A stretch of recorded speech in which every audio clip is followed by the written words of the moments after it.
Hello everybody, thank you for tuning in to another episode for nightanalog.com.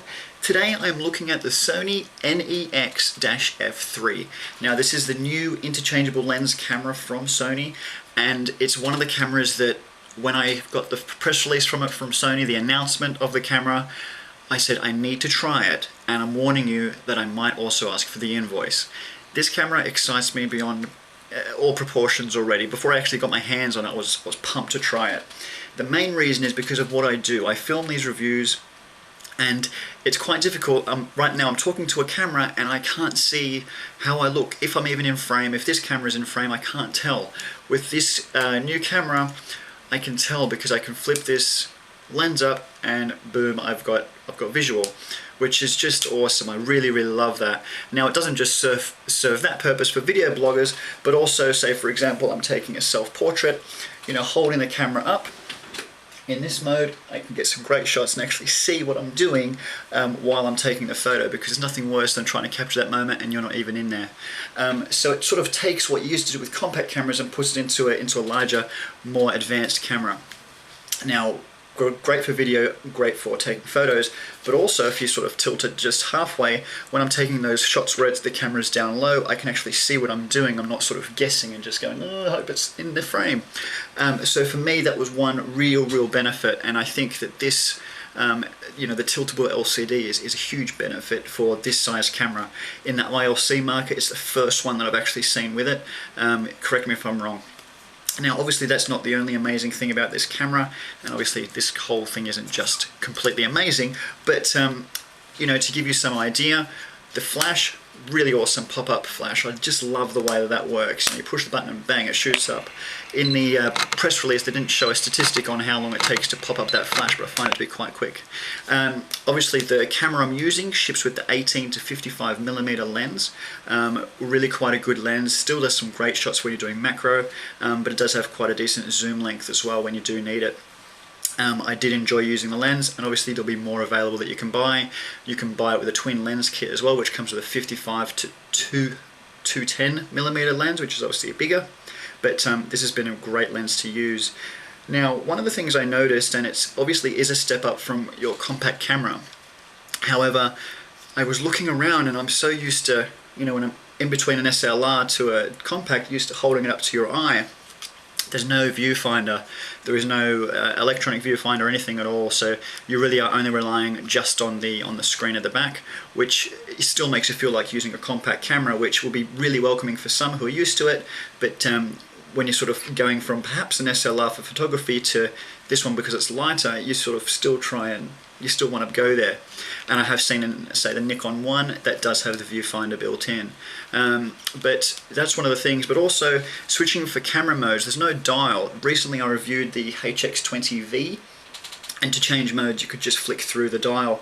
With this camera you have to actually, when you switch it on, you have to do it through the menus, and that can get a bit frustrating because you have to sort of go through the wheel and actually click and so on. It's all done through the screen and through your dial, which in a way keeps it very simplistic, a lot less buttons, makes it a little bit less scary to look at, but it's kind of good to have those quick access to these features from time to time.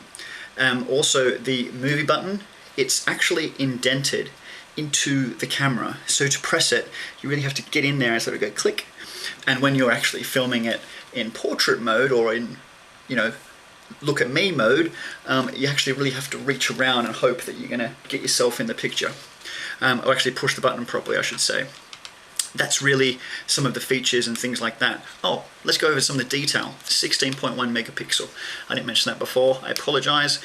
Does shoot in 1080p, at 25p, I should say. This is a 3-inch LCD on the back. One other feature I had to mention before I completely forget again, auto portrait feature. I think it's auto portrait framing, I should say. So say for example I take a picture of myself, or I take a picture of you if you were here. It gives you that photo, exactly what I saw on the screen, exactly what I've captured. What it also does is it realizes that you were there and I've detected your face, so it also crops the image and creates a beautiful portrait just of you. and it just does that automatically. So when I actually go and look at the pictures, I then realize that I've got two photos, one which is what I thought I took, and the other one is what it thinks it should have as well, which actually did a good job of it. When I did some tests, which I'm sure you're seeing on screen, it actually kind of improves the image. Actually, it's kind of cool. It does that for self-portrait as well. Face detection, smile shutter, things like that. It does sweep panorama images, auto HDR, great low light video shooting as well. I must say that I used it to film in a night scene, and the colors it still produced were really impressive. Even in low light situations, you know, I've taken photos, especially in my room. I don't have a lot of lighting in here. When I do take some photos, it's impressive what it can pull out without using the flash. It's rare that it actually wants to use the flash. It just seems to manage without it quite well. It does accept, I should say, it accepts the SD card and the memory stick, which is good for me because I'm an SD person. I don't have any memory sticks, and that's in a separate compartment to the battery section. So the battery is separate to the cards. On the other side, you've also got the USB and HDMI output as well. So you can also charge this through USB. Just plug it into your computer and charge. Really, really handy. An awesome grip on the side. Great camera location button. And obviously we've got the lenses. It also ships with the protector or the cage here, which you can actually mount straight onto the lens. Really, really simple, and it's ready to go.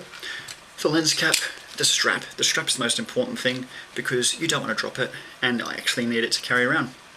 The weight isn't too bad. It doesn't weigh that much. It's about 255 grams with just the body. Obviously, depending on the lens, depends on the weight. But you know, I haven't found it to be that bulky. However, the images it produces, the way it works, what it does for someone like myself and my needs, has been brilliant. I still actually think I'm going to buy one. Despite after, you know, when you first read the press release, it's all exciting, and then you actually get your hands on it, sometimes you're disappointed. This one's actually lived up to my expectations. It's worked really well, and despite its shortcomings of not having a viewfinder or not having quick access to functions, that hasn't really bothered me at all. There's still plenty of settings in the menu that I can get to and I will get used to, but this flip up LCD is just awesome. I know that on some SLRs, like there's some Nikon SLRs which are out there, already have this sort of feature, but when I'm talking about a interchangeable lens camera which has portability as well as, you know, a bit of SLR function, this is the first time I've seen it, and it does a really, really good job of it. So that excited that I've run out of breath. I think that's all I'm going to tell you about the camera. Please come back at me if you have any questions. I have to give this back. I'll probably go and buy my own one. Yeah, let me know if you have any questions. I can always get back in touch with Sony and chase up for you if I don't know the answer. But thank you for watching, and that is the Sony NEX-F3. Available pretty soon, I believe, if not now. Might be end of June. Anyway, check it out, and speak soon. Bye.